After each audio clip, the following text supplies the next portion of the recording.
Je suis Bertrand Monchecourt, architecte du patrimoine, qui a démissionné pour la restauration et l'habitation de l'ancien Hôtel Royal de Maisons Laffitte. L'architecte qui a construit l'Hôtel Royal s'appelle Charles Hall, il était spécialisé dans les établissements de ce type, à vocation balnéaire notamment. Et le commanditaire, c'est Henri Roule, célèbre propriétaire d'hôtels, notamment sur la côte d'Azur française. À eux deux, ils vont construire un certain nombre d'hôtels, à la fois sur la côte d'Azur et sur la côte normande. On connaît tous le Carlton ou le Negresco par exemple.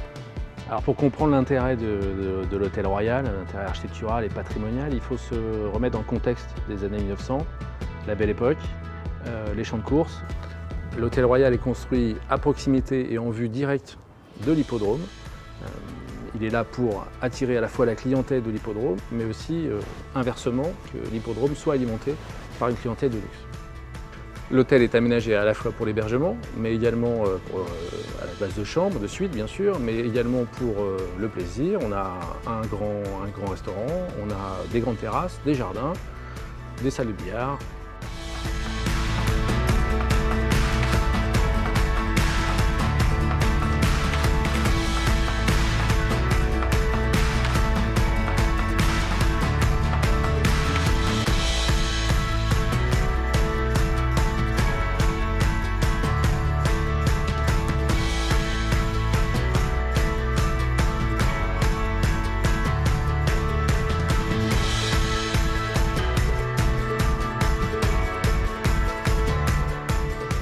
Pour le réaménagement d'appartements dans l'ancien Hôtel Royal, on est parti sur les bases mêmes du bâtiment, qui, n'oublions pas, c'était des chambres, donc avec des vues, avec des balcons, des grandes fenêtres ouvertes sur des terrasses.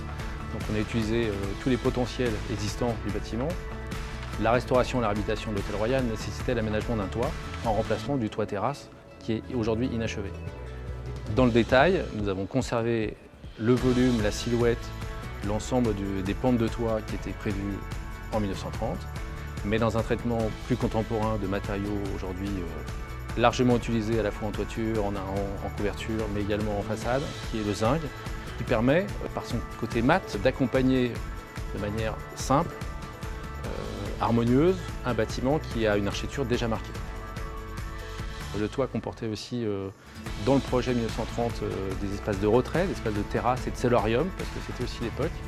Et donc on a entièrement redessiné ces espaces-là pour donner à la fois une respiration aux appartements qui seront au dernier étage, mais à la fois accompagner la silhouette du bâtiment existant par un jeu de volume et d'effet de pavillon sur le toit.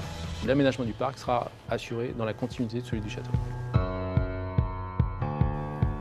L'intérêt de notre travail sur ce type de bâtiment, c'est de effectivement redonner vie, redonner une affectation à ces lieux abandonnés, en déshérence. C'est le cas de l'Hôtel Royal qui était désaffecté depuis plusieurs années.